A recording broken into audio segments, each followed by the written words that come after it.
Hi friends, నా పేరు Surendra. Welcome back to my channel. Sanjana captain అయింది అనేది బయట నుంచి వస్తున్న బజ్ అప్డేట్, ఒక లీక్డ్ అప్డేట్. బట్ దీని మీద మనం నిన్ననో మొన్న నేటో నైటో సరే వీడియో అయితే నిన్ననే మనం చేసాము. సో బాస్ లేడీ కెప్టెన్ అయితే ఎలా ఉంటుంది అని. ఎందుకంటే బిగ్ బాస్ కొంచెం ఆ ఛాన్స్ ఇస్తాడు. బాగా కంటెంట్ ఇచ్చే వాళ్ళకి బాగా కంటెంట్ ఇస్తా ఓట్ బ్యాంక్ తక్కువ ఉంది అని ఆయనకి అనిపిస్తే అట్లీస్ట్ 2, 3 వారాలు లాగుతాడు. అయితే ఇది చాలా క్రూషియల్ వీక్ సంజనాకి. సంజన చాలా అంటే తనను తాను ప్రూవ్ చేసుకోవటానికి వచ్చిన మంచి అవకాశం. అంటే మనం ఎన్ని మాట్లాడుకున్నా కెప్టెన్సీ టాస్క్ వచ్చింది కాదా అని చెప్పి ఫన్ అవసరమే, ట్విస్ట్‌లు ఇప్పుడు బయట బజ్ అంతా ఏంటి చుక్కలు చూపిస్తది అని అన్నట్టు అనుకుంటాం మనం. నేను కూడా అదే చెప్పా. ఆ చుక్కలు చూపిస్తానే ఓవర్ బోర్డ్ అవ్వకుండా చుక్కలు చూపియాలి. ఇప్పటివరకు ఆమె చేస్తుంది అదే. ఎక్కడే గాని ఓవర్ బోర్డ్ అవ్వటంలా. ఎక్కడే గాని ఓవర్ బోర్డ్ అవ్వటం లేదు. ఇంకొకటి మీరు గమనిస్తే ఇంతవరకి వచ్చిన కంటెస్టెంట్‌లో కొంచెం నెగెటివ్ ఉండే వాళ్ళ మీద కోపం వచ్చేది. For the first time in Bigg Boss history Sanjana గారు కొన్ని కొన్ని నెగెటివ్ పనులు చేసినా గాని, నెగెటివ్ పనులు చేస్తుంది గాని ఆమె ఉండాలిరా. నెగెటివ్ పనులు చేస్తుంది గాని ఆమె కరెక్టేరా. ఈ కైండ్ ఆఫ్ ఇది పెంచుకుంటుంది రోజు రోజుకి.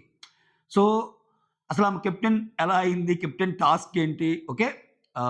లేపోతే అసలు బిగ్ బాస్ ఏమన్నా లీక్ వదిలాడా బయటికి? ఏకంగా చాలా పేజెస్ పెట్టేయాలండి. అయితే నాకొచ్చిన ఇన్ఫర్మేషన్ మీకు చెప్తాను. దాంట్లోని ఇప్పుడే ఒక టాస్క్ జరిగింది. శ్రీజ కొంచెం తెలివిగా ప్రదర్శించబోయి సంజనకు ఒక టాస్క్ ఇస్తే, సంజన చేతిలో మాటలు పడాల్సొస్తదనమాట. అసలా మామూలుగా అసలు అంటే తిను బ్రెయినీ అనుకుంటే సంజన మామూలుగా శ్రీజ ఏంది చాలా తెలివిగలమ్మ అనుకుంటాం గదా! మా అగ్ని పరీక్ష చూసినోళ్ళు. ఇటువంటి ఒక నలుగురు, ఐదుగురు శ్రీజాలు గలిస్తే సంజన ఏమో అన్నట్టు అనిపించింది ఆ టాస్క్‌లో. అది ఎందుకు అనిపించిందో చెప్తాను. 5 మంచి మాటలు, 5 చెడు మాటలు చెప్పమనే టాస్క్ అనమాట. అంటే మార్నింగ్ టాస్క్‌లో లాగా చెప్తే ఫ్రూట్స్ ఇస్తామనేది. దానికంటే ముందు అసలు టాస్క్ ఎలా జరిగింది అనేది మాట్లాడదాం. కెప్టెన్సీ టాస్కు. సంజన గురించి తెలియనోళ్ళకి అంటే ఈ మనీష్ లాంటోళ్ళు అంటున్నారు గదా! ఆముంటే ఏందిరా బాబు ఆమెకు మాట్లాడటం రావట్లేదు. యాటిట్యూడు అది ఇది నెగెటివ్ వైబ్ వస్తుంది. అసలు నేను 100% ఉండాలంటే హార్మోనీ లేదు. ఇట్లా అంటున్నాడు గదా! సో, మీరు గూడా పొలిటికల్‌గా ఫాలో అయ్యేప్పటి నుంచి మీకు గూడా తెలిసుండొచ్చు. ఆమె పొలిటికల్ డిస్కషన్స్ పెద్ద పెద్ద ఫోరమ్స్‌లో ఇండియన్ రిపబ్లిక్ లాంటి వాటిల్లో ఆర్నాబ్ గోస్వామితో కలిసి మాట్లాడిన సందర్భాలున్నాయి. స్టాండ్ తీసుకోవాల్సినప్పుడు చాలా గట్టిగా ఇప్పుడు 'అల్లు అర్జున్' ఇష్యూ అయినప్పుడు చాలా గట్టిగా స్టాండ్ తీసుకుంది. సో ఇంకా ఆమెకి ఫ్లిప్ సైడ్ చూస్తే ఇంక ఈ డ్రగ్స్ కేసులో ఇరుక్కోవటం, తర్వాత ఆమె సఫర్ అవ్వటం, వాళ్ళ సొంత సిస్టర్ మ్యారేజ్‌కి ఎళ్ళలేకపోవటం ఇయన్నీ ఉన్నాయి. ఆమె ఆమె బాగా నలిగొచ్చిన వ్యక్తే పర్సనల్‌గా. ఆ సొసైటీని ఏం చూడకుండా ఈళ్ళందరూ ఏదో తీసేసినంత మాత్రం అని నవ్వి ఆమెనేదో తక్కువ చేస్తే వీళ్ళు నవ్వుల పాలవుతారు. అది అర్థం చేసుకోవాలి మనీష్ లాంటోళ్ళు. మరీ ముఖ్యంగా. అది చాలా చీప్‌గా, తక్కువగా అంటే ప్రతి వాళ్ళని చాలామందిని.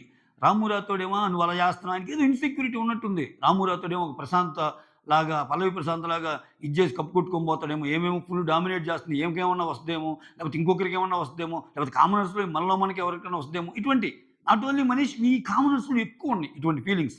ఓకే. సో, ఆమె లోకం చూసొచ్చినామె. మీరు గమనించండి. ఆమె ఈవెన్ కంటెస్టెంట్స్‌లో గూడా ఒక మాట అన్నప్పుడు ఆమె అందరిని టార్గెట్ చేయటంలా. ఆమెకు నచ్చనోళ్ళని మాట అనేస్తుంది. అనేసినా గాని మళ్ళా వాళ్ళొచ్చి ఒక ఒక ఒక పాజిటివ్ అట్మాస్ఫియర్‌లో క్రియేట్ చేసేలాగా మాట్లాడగలుగుతుంటే మాట్లాడుతుంది. అవి క్యారీ చేయటంలా. అంటే వాటిని తీసేసింది. ఇప్పుడు 'ఆశా శనితో' పడిందబ్బా! ఆమొచ్చి మాట్లాడటం లేదు కాబట్టి ఏమో మాట్లాడటంలా. ఇప్పుడు 'శ్రీజ దమ్ముని' చాలా మాటలంది. 'శ్రీజ దమ్ము' మాట్లాడిందనుకో మాట్లాడుతుంది. లేకపోతే 'హరీష్‌ని' గొడవయింది. మళ్ళా 'హరీష్' వచ్చి మాట్లాడనుకో మాట్లాడుతుంది. అట్లా. అంటే ఆమె అప్రోచ్ ఏందంటే సెల్ఫ్ రెస్పెక్ట్ ఎక్కువ. ఎంత ఎక్కువ ఎంత రేంజ్‌లో ఉండాలో అంతే రేంజ్‌లో. మళ్ళా ఎవరైనా డౌన్ అయ్యి వచ్చి మాట్లాడితే మళ్ళా మాట్లాడే రకమే. అయన్నీ కనిపిస్తుంది. అంతమందితో గొడవలై అంతమందితో కూర్చొని మాట్లాడుతుందిగా మళ్ళా ఆమె. సో, అది. సో, ఇక్కడ వన్ బై వన్ వద్దాం. Captain task okay. ఎలా జరిగిందంటే ఒక ఐరన్ రాడ్ మీద రోప్ మీద నిలబడి ఏలాడే టాస్క్ అంట. అయితే కన్ఫెషన్ రూమ్‌కి పిలిచారు. The first person in the 'Bigg Boss' season 9 contestant రూమ్‌కెళ్ళింది ఎవరైనా ఉంటే సంజన. ఓకే. కన్ఫెషన్ రూమ్‌లోకెళ్తే బిగ్ బాస్ ఏం చెప్తా అంటే, ఒక నలుగురిని చూజ్ చేసుకో అన్నప్పుడు, అటు సైడ్ నుంచి ఓకే. అటు సైడ్ నుంచేమో కామనర్స్‌లో డిమాండ్ పవన్‌ని, హరీష్‌ని సెలెక్ట్ చేస్తది. ఇక్కడేమో సృష్టి వర్మని ఆహ్, సృష్టి వర్మని ఇంకొకరెవరిని సెలెక్ట్ చేస్తది? 1 సెకండ్. ఇమ్మాన్యుల్‌ని సెలెక్ట్ చేస్తది. సృష్టి వర్మ, ఇమ్మాన్యుల్. ఈమె సెలక్షన్ కూడా చూడండి. సో ఇమ్మాన్యుల్ ఎప్పుడు ఏం పక్కన ఉంటాడు. సో అదే బిగ్ బాస్ గేమ్‌లో మరీ దూరి ఆడటంలో ఏమ ఇప్పుడు చూడండి ఇమ్మాన్యుల్ నా పక్కనే ఉంటాడు.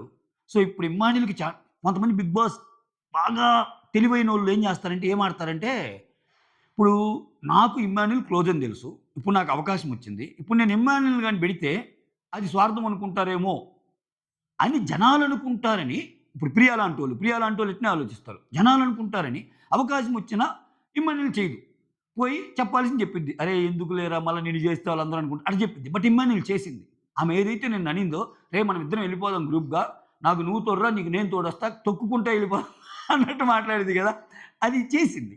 ఎక్కడ ఇన్హిబిషన్స్ ప్రదర్శించలా ఆమె. ఆ డెసిషన్ తీసుకోవటానికి. ఇప్పుడు లీక్డ్ అప్డేట్స్ అన్నీ కరెక్ట్ అయితే.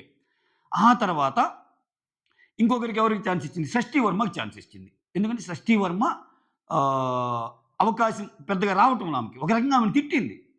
తిట్టినా గాని, గొడవైనా గాని ఇచ్చిందిగా. సరే అది ఎలా ఇచ్చింది, ఏంటి పక్కన పెడితే అసలు ముందు ఏం జరిగిందో ఏంటో తెలీదు మనకి. ఆ అవకాశం ఇచ్చింది. సెలెక్ట్ చేసుకోమన్నప్పుడు సెలెక్ట్ చేసుకుంది కదా! అటుపక్క ఇద్దరు ఎవరెవరిని సెలెక్ట్ చేసింది? అటుపక్క ఇద్దరిలో హరీష్‌ని సెలెక్ట్ చేసింది. డిమాండ్ పవన్‌ని సెలెక్ట్ చేసింది. డిమాండ్ పవన్ బాగా ఆడతాడు. ప్లస్ కామనర్స్‌లో ఆయన నామినేషన్‌లో కూడా ఉన్నాడు. ఇటిద్దరిని సెలెక్ట్ చేయమని అంటారు. ఈ నలుగురు ఆడే క్రమంలో డిమాండ్ పవన్ అది హరీష్, ఇమ్మాన్యుల్ ఫస్ట్ దిగిపోతారంట ఎక్కువసేపు ఉండలేక. షష్ఠీ వర్మ అండ్ డిమాండ్ పవన్ చివరిదాకా అంటే వాళ్ళకంటే ఎక్కువసేపే ఉంటారంట. అసలు పెట్టింది నలుగురికైతే ఏమెలా అయింది? ఇదే పెద్ద ట్విస్ట్.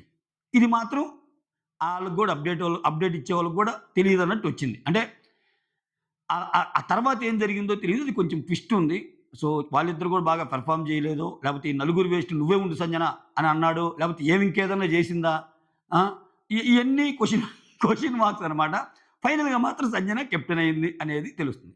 ఏమనైతే ఆ రోప్ మీద అట్లా హ్యాంగ్ చేసి వేలాడమంటే ఆమె వేలాడదు. బిగ్ బాస్ గాని గట్టిగా చెప్పిద్ది. What are you talking? నేనేంటి అది వేలాడేదేంటి? ఏమన్నా మైండ్ నుండే ఇస్తున్నావా టాస్కు అని అడిగినా అడగగలదు. సో, ఈమె దృష్టిలో బిగ్ బాస్ కూడా ఒక కంటెస్టెంటే. తిట్టేయగలదామె. ఆ దమ్ము ఉంది ఆమెకి. ఓకే. సో, మొత్తానికి కెప్టెన్ అయింది. ఇది అప్డేట్. అయితే ఇక్కడ టాస్క్ గురించి మాట్లాడదాం. ఇక్కడ ఉదయాన్నే మాట్లాడుకుంటా పుషప్స్ తీస్తా ఉంటారు. కొన్ని ఎక్సర్‌సైజులు చేసుకుంటా ఉంటారు. ఇమ్మాన్యుల్‌ని నువ్వు కూడా చెయ్యి అన్నట్టు అంటే అమ్మో! నా వల్ల కాదంటది అంటాడు. ఇమ్మాన్యుల్ కొంచెం భలే స్పాంటేనిటీగా ఉంది. ఇమ్మాన్యుల్ జోక్స్ ఏసే వే గూడా. ఆహ్, డిమాండ్ పవన్‌తో ఎక్సర్‌సైజులు చేయటానికి ఎళ్తా కాసేపు చేసి ఇంక నా వల్ల కాదులే నువ్వు చెయ్యి అంటున్నాడు. ఇక్కడ ప్రియ ఏమో నాకు డైలీ కళ్ళొస్తాయి. ఇక్కడికొచ్చాక కలలు రావటం లేదు. అంత బాగా నిద్ర పట్టిందని ఆమేదో ఆమె చెబుతుంది. సరే ఈ చిట్ చాట్ అంతా అవుతా ఇక్కడ శ్రీజ ఏం చెప్దంటే ఒక 5 బ్యాడ్ వర్డ్స్, 5 గుడ్ వర్డ్స్ చెప్పు. నీకు ఫ్రూట్స్ ఇస్తామని. రీజన్ ఏందంటే వాళ్ళ దగ్గర ఫ్రూట్స్ ఎక్కువున్నాయబ్బా! బనానాస్ ఇవన్నీ ఎక్కువున్నాయి. అందుకే నిన్న ఒక డిస్కషన్ కూడా జరిగింది లైవ్‌లో. అవి చపాతీలో కలిపేయాలా? లేకపోతే విడిగా ఇవ్వాలా? చపాతీ మళ్ళా ఎక్కువైతే మళ్ళా సరిపోదేమో, మనకి సరిపోద్దేమో. ఫ్రూట్స్ ఇప్పుడు అవసరం దానికంటే ఎక్కువ పంపించారు బిగ్ బాస్. ఇవ్వకపోతే మళ్ళా బ్యాడ్ అయిపోతారు గదా! సో, అందుకని కొంచెం ఈ విషయంలో వాళ్ళు తెలివిగానే ఆలోచించి ఏదో ఒక టాస్క్ ఇచ్చి ఇయ్యమంటున్నారు. అయితే ఏమేమనింది? 5 బ్యాడ్ వర్డ్స్, 5 గుడ్ వర్డ్స్ చెప్తాను. బట్ స్పోర్టివ్‌గా తీసుకోవాలి. ఏమి అనకూడదన్నట్టు అంది. ఇక్కడ శ్రీజ తెలివేందంటే, ఆల్రెడీ ఆమె అనాల్సినయన్ని అనేసింది. Bad words. ఓకేనా? ఎందుకు శ్రీజని ఆహ్, సైకో అంది. అసలు ఆమంటేనే నచ్చనంది. నువ్వు నాతో మాట్లాడకు. నీ వైబే నచ్చటం లేదంది. సిక్ ఫెలో ఉంది. కొన్ని ఆమె వినేటట్టు అంది. కొన్ని ఆమె ఇననట్టంది. ఇన్నట్టంటే వేరే వాళ్ళతో చెప్పేటట్టంది. సో, ఆమెకు తెలుసు. బేసికల్‌గా సంజనకి ఏం ప్రశ్న ఉందనేది తెలుసు. ఇప్పుడు శ్రీజ 5 గుడ్ వర్డ్స్ నా గురించి చెప్పు అంటే కొంచెం ఇదిగా ఉంటది. అందుకని ఆమె 5 బ్యాడ్ వర్డ్స్, 5 గుడ్ వర్డ్స్ అంది. ఏమేం చెప్పింది తెలివిగా? బ్యాడ్ వర్డ్స్ ఎక్కువ చెప్తా. గుడ్ వర్డ్స్‌లో కూడా బ్యాడ్ వర్డ్స్ లాగానే చెప్పింది. ఇచ్చి పడేసిందనమాట. సో, అసలు ఆమె ఏం చెప్పింది, ఏంటి అనేది గమనిస్తే ఇక్కడ దేనికి భయపడవు నువ్వు. గుడ్ వర్డ్ చెప్పింది ఫస్ట్. దేనికి భయపడవు. సో, మ్యాటర్ ఏదైనా ఒక ఫైర్ ఉంటది నీలో. ఫైర్‌లా ఉంటావు. లౌడ్ సౌండ్ ఉంటది. బట్ నువ్వు పవర్‌ఫుల్లు. ఏమి పట్టించుకోకుండా మాట్లాడతావు అన్నట్టు. అంటుంటే ప్రియ డౌటొస్తది. ఏందిరా పొగడమని ఏమన్నా ఇచ్చావా టాస్క్ అన్నట్టు అంటది. ఎందుకంటే ఈళ్ళకి తెలుసు. సంజన ఏమన్నా పొగిడిద్దా, పొగడదా అని తెలుసు గదా! అంటే పొగడమని ఏమన్నా ఇచ్చావంటే, లేదురా బ్యాడ్ వర్డ్స్, గుడ్ వర్డ్స్ అన్నట్టు అంటది. పండ్లిచ్చి మరి, ఫ్రూట్స్ ఇచ్చి మరీ కొట్టించుకోవటం ఏందిరా అన్నట్టు ఆమె జోకేస్తది.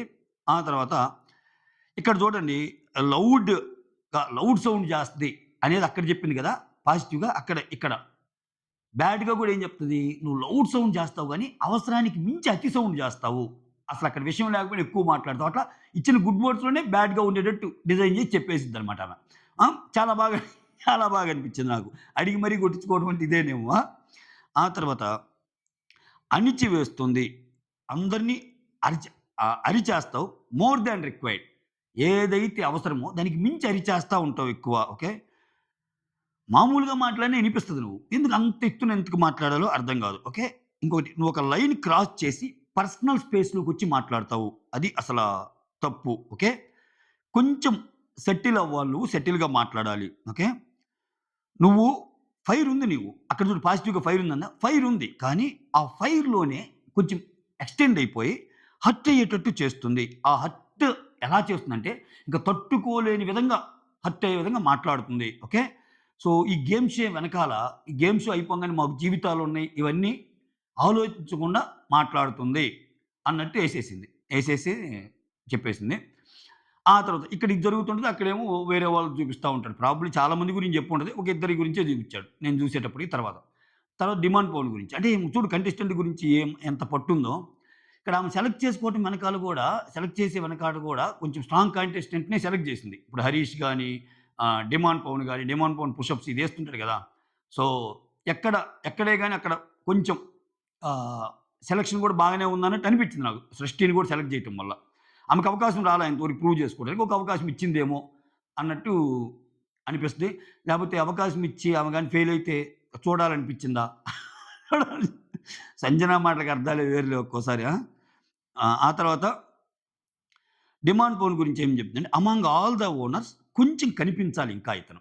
ఇంకా కొంచెం కనిపించాలి. ఎందుకంటే వాళ్ళంతా బాగా యాక్టివ్‌గా ఫైర్ మోడ్‌లో ఉన్నట్టున్నారు. ఓకే. నువ్వొక్కడివి మాత్రం కొంచెం తగ్గావనిపిస్తుంది. ఓకే. ఫైర్‌గా కనిపించాలి. ఇప్పుడు చూడు పుషప్స్ అంటే ఎలా కొడుతున్నావు? అంత బాగా పుషప్స్ కొట్టినప్పుడు చూపిస్తున్నావుగా ఫైర్ పుషప్స్‌లో. అట్లా గేమ్‌లో గూడా యాక్టివ్‌గా ఫైర్ చూపించాలి. 10 పుషప్స్ అనంగా అలా చేసేస్తున్నావు గదా! అన్నట్టంటది. So, he is funny, he is loving, he is caring అన్నట్టు చెప్తది. ఆ తర్వాత ఇక్కడ పవన్ కళ్యాణ్ గురించి చెప్పమంటారు. పవన్ కళ్యాణ్ గురించి గూడా ఏదో చెప్తుంది. ఇది. ఇంకా ప్రోమో వచ్చింది. ఆ ప్రోమోలో కొంచెం బీజీఎం పెట్టాడు 'రీతి చౌదరికి', 'డిమాండ్ పవన్‌కి' మధ్య ఈ పులిహార ప్రోమో అది. తర్వాత ఇంక దాన్ని అనాలిసిస్ చేసి ప్రోమో ఏం గాదు. అందుకని వదిలేద్దాం. ఆ తర్వాత ఇమాన్యుల్ వచ్చి లేడీ వేషం వేసుకొనొచ్చాడు. ఇంకేదో జరుగుతుంది. ఏదో వ్యవహారం. ఇది అప్డేట్. ఏదో ఈ 2 అప్డేట్‌లు మీకు చెప్దామని ఈ వీడియో చేశా. That's all. Thank you so much. Signing off. Me Surendra.